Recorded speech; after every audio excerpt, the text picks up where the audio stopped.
Éblouissante, non? Non, non, pas la lumière au fond. Voilà, elle là.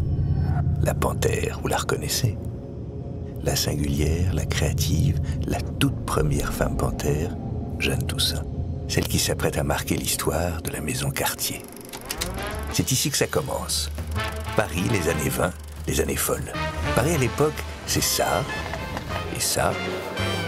et puis ça aussi. Une jungle qui bouillonne, une foule en effervescence, et dans cette foule, une femme surnommée la Panthère, Jeanne Toussaint.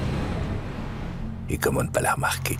Avec ses bottes tata rouges et son pyjama chinois en soie, Jeanne a du style, elle a du goût. Un goût qui ose et qui bouscule les codes. Attendez, pour être précis, le vrai début de l'histoire, il est plutôt ici.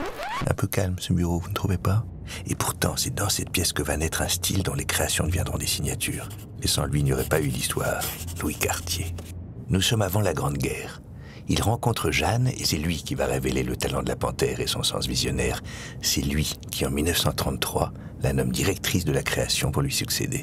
Et à l'époque, une femme avec de telles responsabilités, ça étonne, ça détonne.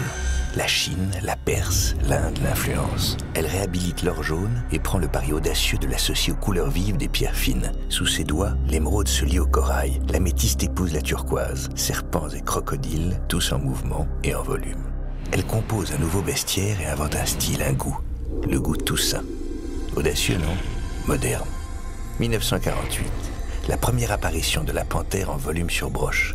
L'année suivante, elle ressurgit sur un cabochon de saphir. Jeanne le sait, la Panthère deviendra sa signature, son empreinte dans l'histoire, celle d'une féminité affirmée. Le goût Toussaint se propage comme un vent de liberté. Des femmes du monde, d'hier, d'aujourd'hui, de demain.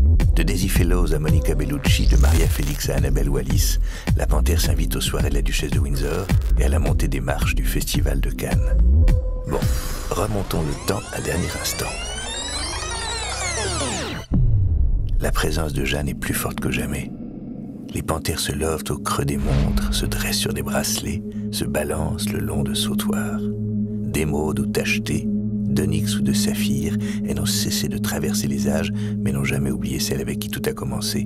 La Panthère de Jeanne, Jeanne, la Panthère, l'éternelle.